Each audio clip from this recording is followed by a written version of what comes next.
Salut, salut! Aujourd'hui, je vous présente la Aovo Max. Oui, ça ressemble à une Nightbot G30 Max, c'est une copie. Mais restez bien après le générique parce que vous allez voir, il y a de quoi rigoler. Allez, c'est parti!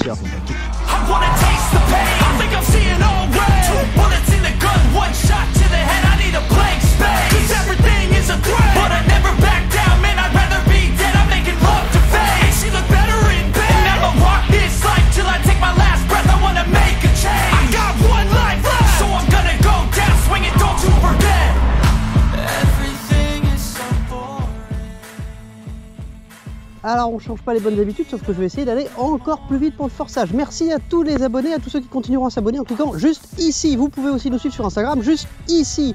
Vous pouvez retrouver cette trottinette et bien d'autres sur Promotrot avec plein de coupons mis à jour. Bien entendu, je remercie Aovo, lequel je sais pas, je vous expliquerai ça tout à l'heure, pour l'envoi de cette trottinette et me permettre de vous présenter ça.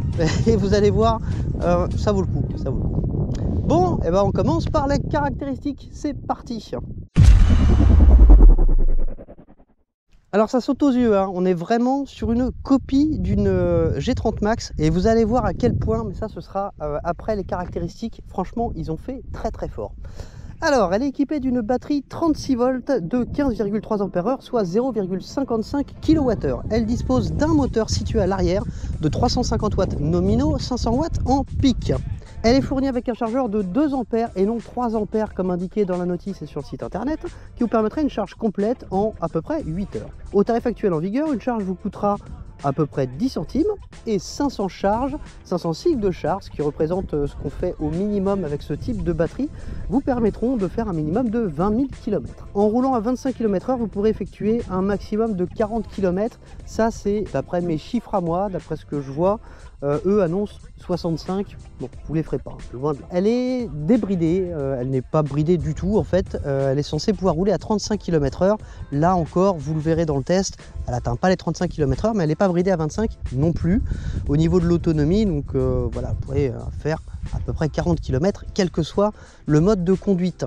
Côté freinage, elle dispose d'un seul frein situé à l'avant, c'est un frein à tambour, couplé quand même à un frein électronique régénératif, le BS, situé sur le moteur à l'arrière bien évidemment. Et non, comme je vous le montre sur le petit visu que je suis en train de vous diffuser là, qui vient de leur page, hein, ça vient de leur site internet. Non, il n'y a pas de moteur brushless à l'intérieur du frein à tambour à l'avant. Mais ça, c'est que le début. C'est que le début, croyez-moi. Elle est dingue, mais alors pas au bon sens du terme. Elle est chaussée en 10 pouces avec des pneus pleins à l'avant et à l'arrière. Ce ne sont pas non plus des pneus alvéolés comme indiqué sur la fiche technique. Ce sont des pneus pleins, tout ce qu'il y a de plus classique. Voilà, il n'y a pas de suspension non plus. C'est un véritable tape-cul. C'est un parpaing. Là encore, vous verrez ça. On finit par les mensurations. Alors le cintre mesure 47 cm de large, la trottinette fait 117 cm de long et 120 cm de haut pour un poids de 19,9 kg pour ne pas dire 20 kg. Elle supporte une charge de 100 kg et son indice d'ampères par kilo est de 0,76. Et enfin elle est vendue 499 € sur le site que je vous mets en description. Et écoutez, on va passer au test et on va commencer par le pliage, dépliage, ou en tout cas on va essayer. Parce que c'est pas simple. Voilà, les problèmes commencent ici. Le lock, il est super difficile. Alors l'avantage, c'est qu'une fois que c'est serré, bon, ça bouge pas. Mais je sais même pas si je vais réussir à l'ouvrir. Tout à l'heure, j'ai pas réussi. Donc vous avez une petite sécurité ici, là. Et ensuite... Oh, pardon. Voilà. Donc comme la plupart des Xiaomi, vous avez le petit truc ici qui vient se mettre sur le garde-boue. Et voilà, c'est plié. Bon, ça c'est assez rapide. C'est pas mal. Hop, pour... Et ouais, elle est encore allumée et j'appuie sur la gâchette. C'est malin ça. Alors déjà, ce que je vois, c'est que dès les premières fermetures du lock, il y a déjà des marques là-dessus. Bon. Ah, bon, double sécurité sur le lock, ça c'est pas mal. On va quand même y trouver quelques avantages. Bon, et ben on va commencer par le freinage. Alors je tourne qu'avec 2 caméras. Aujourd'hui on va faire simple, parce que sinon je vais pas avancer. Alors c'est parti. Donc il y a une application qui permet de déverrouiller le kickstart. Bon, alors je vais freiner Là, 1, 2, 3.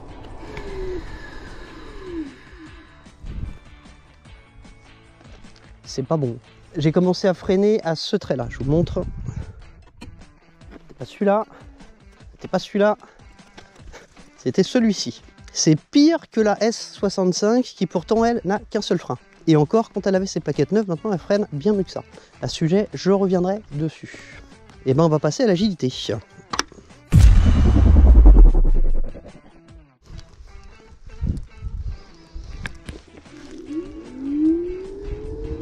Je fais dans le désordre, j'ai oublié le rayon de braquage. Bon, ça au niveau de l'agilité, ça a l'air d'aller quand même. Alors elle penche bien. Il n'y a pas de latence, donc ça permet de la reprendre assez facilement. Non, ça c'est un bon point.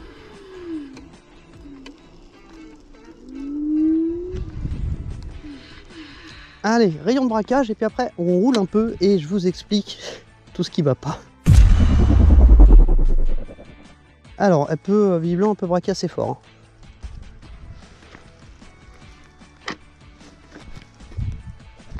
Oui, c'est un bon rayon de braquage. Correct. Vraiment dans la moyenne, il n'y a pas de problème là-dessus. Bon, bah c'est parti. On va rouler un petit peu. Bah, déjà, on va commencer par le 0 à 25.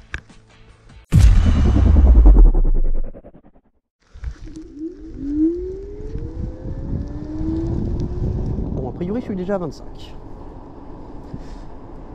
On va continuer tout droit. Ça va nous permettre de voir la vitesse max. Bon, j'y suis déjà. Hein. Ah là. Voilà, donc elle plafonne à 30 km/h. 29 sur le compteur. On va voir si c'est juste avec le GPS. Alors déjà, là, je vois un truc, c'est que le guidon n'est pas aligné. Le cintre n'est pas aligné avec la roue avant.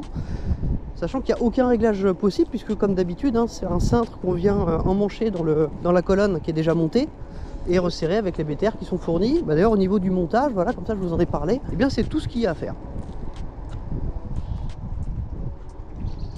Bon, alors avant d'aller au test côte, eh bien je vais vous parler un petit peu d'AOVO, je vais revenir dessus. Pour ceux qui se souviennent de ma première vidéo sur AOVO, il y a une bataille entre le vrai et le faux AOVO, sachant que tout le monde s'en fout, puisque de toute façon c'est une marque que personne ne connaît, qui n'a aucune importance, mais bref. Ce que je peux vous dire, c'est que la première trottinette, je ne savais pas si c'était le vrai ou le faux qui me l'avait envoyé, et celle-ci, c'est l'autre. Avec les éléments que j'ai, je peux vous dire direct que le faux c'est lui. Je vais m'arrêter en haut du test côte et je vais vous montrer pourquoi je peux quasiment l'affirmer. Bon, déjà il y a un truc que je peux vous dire, hein, c'est qu'au niveau de l'application, encore une fois, il y a bien une application AOVO Pro, c'est pas celle-ci. Elle marche pas avec l'application AOVO Pro. Et alors d'ailleurs, pour réussir à trouver l'application qui fonctionne avec cette trottinette, j'ai commencé par flasher le QR code qu'il y a dans la notice, qui m'a renvoyé sur une page qui donne rien. Bon, je me suis dit c'est pas grave, je vais aller voir sur le site du fabricant. J'ai bien vérifié dans l'email que c'était bien le site qui me l'avait envoyé. Je trouve un QR code sur la page produit, je le flash, et toujours pas d'application. Enfin une application en tout cas, mais ça ne fonctionne pas avec celle-ci. Bon, là je commence à être un petit peu agacé. Je fais une recherche directement sur le market. Donc j'oublie tout ce qu'il y a AOVO. Je me dis bon, la dernière fois c'était une application qui s'appelait Mini Machine. Peut-être que ça va être ça. Je l'installe, c'est pas ça. Et là je vois un QR code sur le côté. Je le flash et je tombe sur une page qui me propose iOS ou un truc écrit en chinois. Je me dis bon, ça doit être Android. Bingo, c'était Android. Alors déjà l'application elle est hors store. Vous l'installez, donc il faut activer les sources inconnues. Et déjà le truc qui me plaît pas, la première autorisation qui est demandée c'est l'autorisation de localisation, mais ça c'est normal, le Bluetooth est couplé sur Android avec les autorisations de localisation. La deuxième autorisation c'est l'accès aux fichiers multimédia du téléphone. Là, va te faire voir, j'ai aucune envie de te donner ces fichiers là. Bref, autorisation un peu bizarre, mais ça vous pouvez vous en passer. On tombe enfin sur la bonne application au bout de 3 QR codes. Avant de descendre, je vous montre la notice. Je vous montre un petit truc. Donc voici la notice. Et alors, première page, première chose qu'on voit. Merci d'avoir choisi la Nightbot Kick Scooter Max en anglais.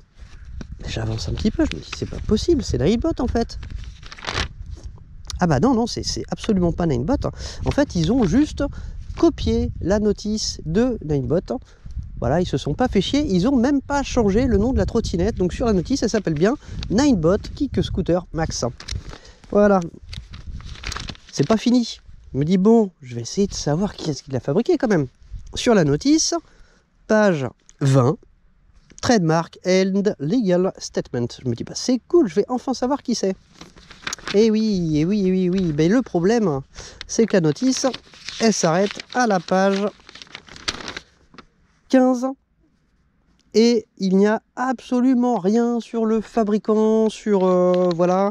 Alors, tous les certificats qui sont indiqués sur le site, CE, ROHS, etc., etc., et ben, je sais pas, pour moi, il n'y en a pas. Il n'y a rien sur la notice, il n'y a aucune mention légale, il n'y a rien. Donc, effectivement, elle est pas chère, comparée à une G30, mais gardez bien en tête que... à mon avis, je sais pas comment ils ont réussi à importer le truc, il n'y a même pas de CE. Bon, allez, on va voir ce que ça donne. Après, c'est peut-être quand même une bonne trottinette hein, pour le prix. 499 €, 15,6 ampères, c'est vrai que c'est pas cher. Bon, déjà, ce qu'elle est bridée en pente. Alors, on va quand même y aller mollo parce que vu le freinage de merde.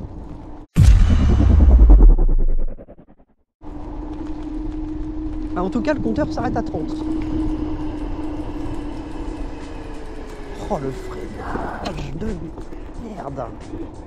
Oh, et c'est une catastrophe. Allez, test côte, on va voir combien de temps je mets pour arriver jusqu'au panneau LCD le passage qui est là-haut. 1, 2, 3. Bon. Alors, pendant qu'on monte, la grosse différence que j'ai vue avec la G30 Max, c'est que la G30 Max a le chargeur qui est intégré dans le deck. Vous avez juste à sortir le cordon secteur. Bah là, non, vous avez un chargeur à part. Oh là là. N'avance pas. Vous avez un chargeur à part, voilà, tout ce qu'il y a de plus classique, avec une fiche qui est sur le côté. Voilà, donc l'avantage de la G30 Max avec son chargeur intégré, sur cette copie, vous pouvez oublier. Bon, je crois que c'était pas terrible. Allez. Alors au niveau du confort, c'est une catastrophe. C'est un vrai parpaing. J'ai super mal à la cheville là-dessus. C'est vraiment pas le genre de trotte pour moi. Alors oui, j'ai déjà essayé des trottes sans suspension comme les Niu, et pourtant je les adore, mais les Niu, on a des super pneus tubeless ou à chambre à air, ça dépend du modèle, mais en tout cas ça amortit pas mal. Puis surtout la trotte est bien conçue. Là, on a vraiment un pneu plein à l'ancienne qui est même pas alvéolé. C'est une horreur. Mais vraiment une horreur. On ressent tout. Tout. Oh là là.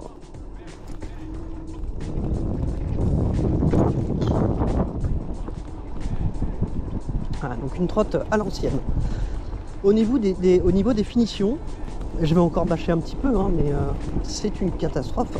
Regardez-moi ces vis apparentes sur le display à l'avant. À l'avant du display, là, on a deux trous. J'ai l'impression que c'est, je sais pas, un capteur, ça fait un petit peu tech. Non, non, c'est juste deux vis de merde. Voilà, il n'y a rien de planqué. Alors, elle est censée être IP54, ce qui est une bonne chose sur le papier. Mais comment voulez-vous les croire quand vous voyez tout ce que je vous ai dit, une notice qui est copiée, des certificats qui n'existent pas, des moteurs qui sont inventés dans le frein à tambour. Voilà, moi je ne crois rien de ce qu'il y a sur la fiche technique. Les 15,6 ampères, je vais vous dire, j'ai le gros doute. Parce que là, vous voyez, j'ai déjà perdu 2 bûches, j'ai dû faire 2 km. Ça me paraît vraiment, vraiment léger. Voire impossible. Bon, le test, il va pas durer 3 plombs, parce qu'elle est vraiment désagréable. Alors si, allez, on va faire le tour du cintre, ça va être rapide. Donc gâchette au pouce, à droite. Les poignées sont pas désagréables. On a ici le petit crochet pour venir plier la trottinette et s'accrocher sur le garde-boue. Et on a un dring-dring ici, qui lui est réglementaire. Alors elle est pas loin d'être réglementaire si on oublie tout ce qui est certificat, mais c'est quand même un gros problème. Dans le sens où elle a les catadioptres sur les côtés, elle a l'éclairage à l'avant et à l'arrière, mais elle n'a pas les catadioptres à l'avant et à l'arrière, elle doit aussi les avoir. Pour la sonnette, c'est bon, on a le dring-dring. La plaque d'information qui indique qu'elle est bien bridée par 25, elle n'existe pas. La seule chose qu'on trouve, c'est un pseudo numéro de série qui est sur le côté, et en fait je suis même pas sûr que ce soit un numéro de série, je pense que c'est plus un numéro de boule. Bon, je vais pas continuer le supplice longtemps, je vais m'arrêter dans le coin. Et puis on va faire les pour, les contre, les comparaisons et la conclusion. Je vais mettre là, ça va être bien là-bas. Je pense que je devrais être assez tranquille là. Ah là là là là là là. Putain. Allez zou, on s'arrête là. C'est assez moche comme endroit. C'est très bien pour conclure avec cette trotte qui tient à peine debout. J'ai pas fait roulage au pas. Allez, on va faire le roulage au pas.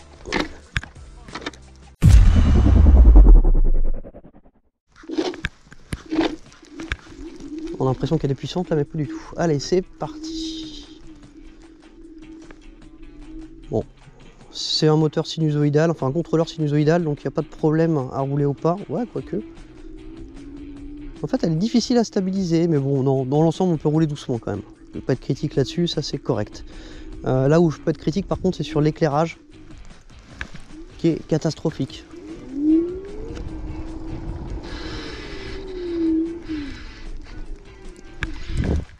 Alors voilà, ça c'est feu allumé. Je peux vous garantir que c'est pas violent.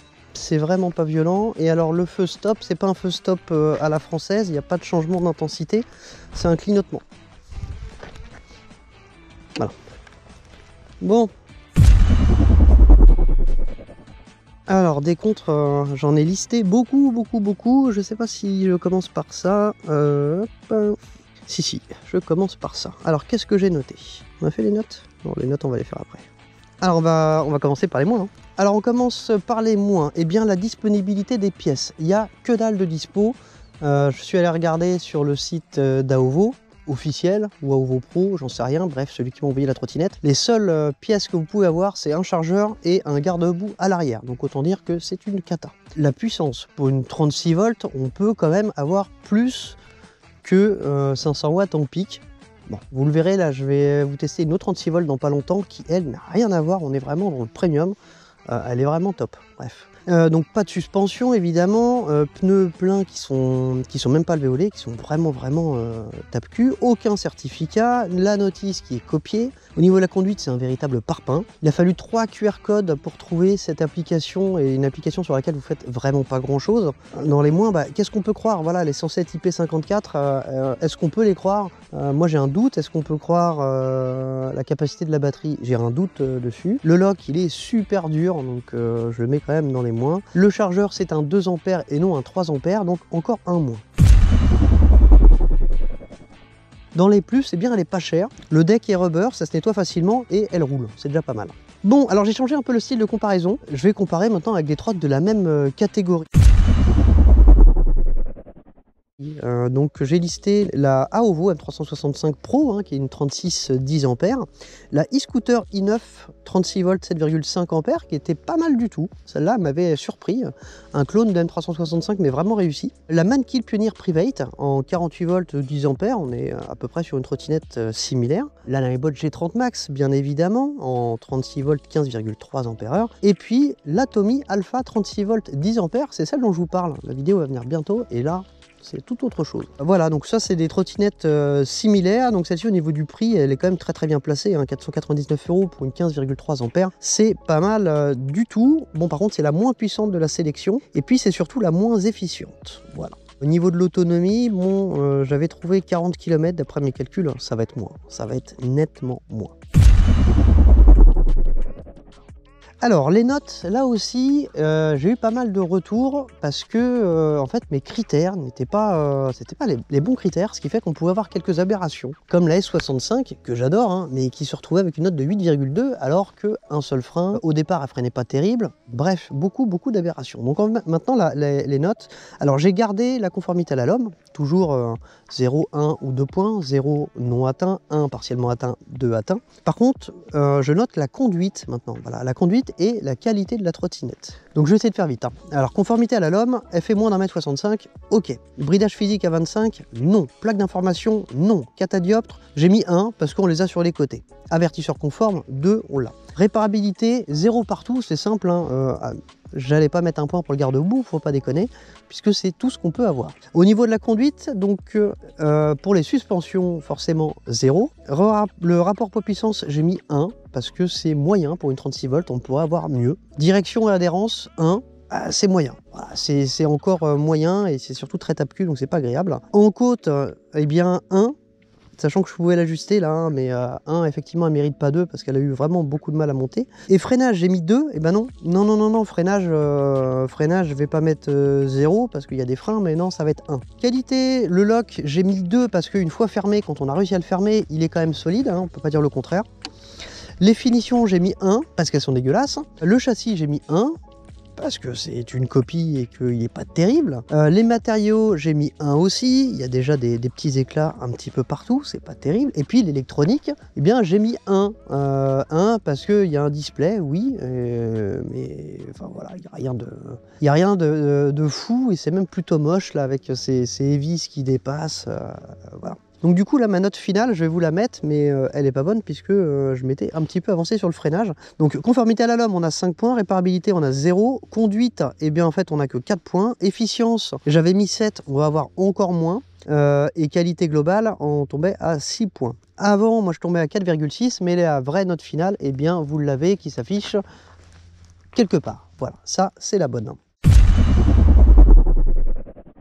Eh bien écoutez, je crois qu'on en a largement fait le tour, vous avez compris, je n'aime pas du tout cette trottinette. Son seul avantage, c'est d'être pas cher, mais c'est une copie, une mauvaise copie, faite à l'arrache. N'ont même pas été capables de se faire une propre notice, de mettre des certificats, bref, il n'y a rien de ce que j'aime, rien de conforme. Faites ce que vous voulez, je vous mets le lien, hein, on me l'a envoyé, maintenant vous me connaissez, je suis transparent. Moi, perso, je ne l'achèterai pas. Voilà, et bien écoutez, je vous dis à très bientôt pour une prochaine vidéo. Salut, salut!